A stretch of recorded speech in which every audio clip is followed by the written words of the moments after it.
డబ్బు, అనారోగ్యం, ఉద్యోగం, వ్యాపారం, అప్పులతో బాధపడుతున్నారా? మీకోసమే launch your future programme.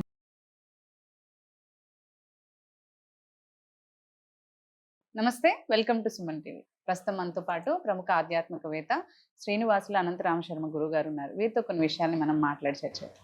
Hello అండి గురుగారు. నమస్కారం. మా నరసింహార్పణం. గురుగారు, ఇప్పుడు మా ఆలయ పక్షాల గురించి మాట్లాడుకుంటూ ఉన్నాం. ఆ టైంలో మీరు అన్నారు ఇందాక స్వయం పాకం ఇచ్చుకుంటే మంచిది పూజారులకి అని చెప్పేసి. సో అది ఎలా చేయాలి? అసలు చాలా మందికి డౌట్ ఉంటుంది. అంటే స్వయం పాకం అంటే ఏంటి, అసలు ఎలా చేయాలి, ఎక్కడ ఇవ్వాలి, ఇలాంటి డౌట్స్ ఉంటాయి. సో దాని గురించి కొంచెం వివరంగా చెప్పండి. ఇక్కడ మనం బ్రాహ్మణుడికి స్వయం పాకం ఇవ్వటం అనేది ఈ రోజుల్లో మనం చేసేది చాలా తప్పు పని చేస్తున్నాం. స్వయం పాకం ఇచ్చే విషయంలో ఏం చేస్తున్నాము అంటే, స్వయం పాకము మనం అనేక సందర్భాల్లో ఇస్తూ ఉంటాం. ఇప్పుడు మహాలయ పక్షాలు ఉన్నాయి, పెద్దవారికి ఇవ్వాలి చెయ్యాలి అని చెప్పేసి కొంతమంది పిండ ప్రదానం చేసేవాళ్ళంటారు, కొంతమంది తర్పణ వదిలిపెట్టే వాళ్ళు ఉంటారు. ఈ విధంగా చేసి స్వయం పాకం మాత్రం ఖచ్చితంగా ఇస్తారు. ఒకటి, రేపు కార్తీక మాసం వస్తుంది, బ్రాహ్మడికి భోజనం పెట్టాలి కార్తీక మాసంలో అని చెప్పేసి నక్తాలు ఉండేవారు కావచ్చు, ఏకాదశులు ఉండేవారు కావచ్చు, సోమవారాలు ఉండేవారు కావచ్చు, స్వయం పాకం ఇస్తారు కార్తీక మాసంలో. ఇలా వైశాఖ మాసంలో కూడా ఇస్తారు. మళ్ళీ ఇలా స్వయం పాకం బ్రాహ్మడికి ఇవ్వటం అనేది ఇటు పితృదేవతలకి తరించిపోవడానికి ఇస్తుంటారు, మనము తరించిపోవడానికి కూడా ఇస్తాం. బ్రతకుండంగా మనం తరించిపోవడానికి ఇస్తాము, గతించిన వారు తరించిపోవడం కోసంగా మనము ఇస్తుంటాము. ఇలా స్వయం పాకాల్లో రకాలు ఉన్నాయి. నిజంగా స్వయం పాకం ఇవ్వటం అనేది మన తెలుగు రాష్ట్రాల్లో లెక్క వేసుకుంటే, 2 తెలుగు రాష్ట్రాల్లో లెక్క వేసుకుంటే బియ్యము, కూరగాయలు, పచ్చిమిరపకాయలు, నూనె, ఉప్పు, బెల్లము, ఇలా అన్నీ మనము సాధారణంగా ఇంట్లో ఏవైతే వాడుకుంటామో, కందిపప్పు, పెసరపప్పు, ఇలా సాధారణంగా ఏవైతే వాడుకుంటామో అవన్నీ ఇవ్వవలసిందే. అదే స్వయం పాకం అని పట్టింది. వాటితో పాటు పాలు, పెరుగు కూడా ఇవ్వాలి. 1 లీటర్ పాలు, 1 లీటర్ పెరుగు కూడా ఇవ్వాలి. ఎందుకు పాలు పెరుగు ఇవ్వాలి అంటే, పాలు, పెరుగు, తేనె, నెయ్యి ఇవి అమృతంతో సమానంగా చెప్తారు. పంచామృతాలు అని ఒక రకంగా చెప్పుకోవచ్చు, కానీ ఆవు పాలు కాదు. బర్రె పాలైనా సరే, బర్రె పెరుగైనా సరే ఇంట్లో వాడుకునేటట్లుగా ఉండాలి. ఆ బ్రాహ్మణులు ఇచ్చేది వాళ్ళు వాడుకునేటట్లు ఉండాలి. వస్త్రం కూడా ఇస్తారు, ఇంత టవల్ ఇస్తారు. అది ఏం చేసుకోవాలి? తెల్ల టవల్, చిన్న టవల్ ఇస్తారు. అది ఏం చేయాలి? బండి తుడుచుకుంటాడు. బండి కనుక ఉంటే, కారు ఉంటే శుభ్రంగా కారు కూడా తుడుచుకోవచ్చు. లేదు ఇలా పూజలకు వెళ్తాం కాబట్టి చేయి తుడుచుకోవడానికి మనకి వస్తుంది. అంటే వస్త్రదానం చేస్తే కూడా వాళ్ళు కట్టుకునేటట్లుగా ఉండాలి. ఆ వస్త్రాన్ని వారు ఎన్నాళ్ళైతే వాడుకుంటారో, కట్టుకుంటారో, అన్నాళ్ళ పాటు ఆ ఇచ్చిన వాళ్ళకి ఫలితం పెరుగుతూ ఉంటుంది. అందుకని వస్త్రదానం ఇచ్చేటప్పుడు వాళ్ళు తృప్తిగా వాడుకునేటట్లు ఉండాలి. సగం సగం ఇస్తారు అది కాదు. దాంతోపాటు కూరగాయలు ఇవన్నీ కూడా చెప్పాను కదా, కేజీ బావు చొప్పున ఒక్కొక్క రకం, కనీసంగా 3 రకాలు, ఒక్కొక్కటి కేజీ బావు చొప్పున ఇచ్చుకుంటూ పోవాలి.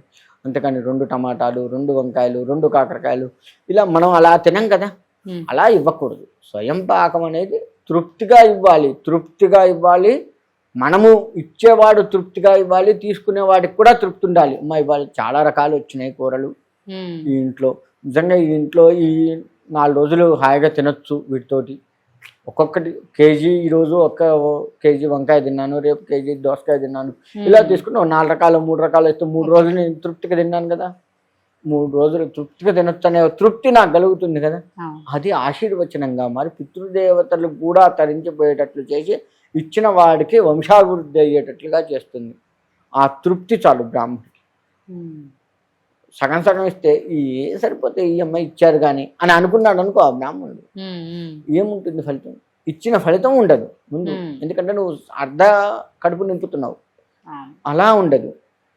ఇకపోతే ఇది మన తెలుగు రాష్ట్రాల్లో ఇప్పుడు ఏ బీహార్ ఏటో పోతే వాళ్ళు ఏ రొట్టెలో ఏవో చేసుకుంటారు, దానికి సంబంధించి ఇవ్వాలి.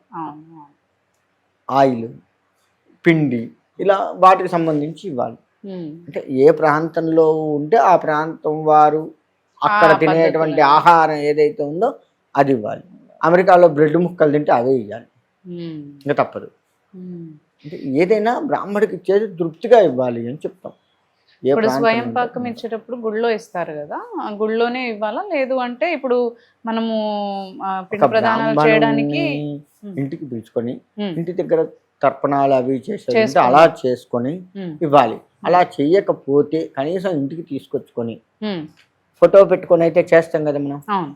ఆ చేస్తున్న సమయంలో మీ ఇచ్చేవాడికి తీసుకునే బ్రాహ్మణుడికి కుదిరిన సమయం చూసుకొని చక్కగా ఇంటికి పిలిచి ఆ ఫోటో ముందరే కావాల్సిన ద్రవ్యాలన్నీ ఇచ్చి దక్షిణ సహితముగా, దక్షిణ లేకుండా ఇవ్వకూడదు. మళ్ళీ ఉమ్, దక్షిణ కూడా ఇప్పుడున్న పరిస్థితుల్లో వెనకట రూపాయి పావులా ఇచ్చేది, ఉమ్, ఇంకా వెనకట పోతే 5 పైసలు ఇచ్చేది. అప్పుడు అదే ఎక్కువ కదా. ఇప్పుడున్న పరిస్థితుల్లో అన్నీ ఖర్చులు పెరుగుతున్నాయి కదా, తెలుసు కదా మనందరికీ. ఇచ్చేవాడికి కూడా తెలుసు ఖర్చులు ఎట్లా పెరిగినాయి ఏంది.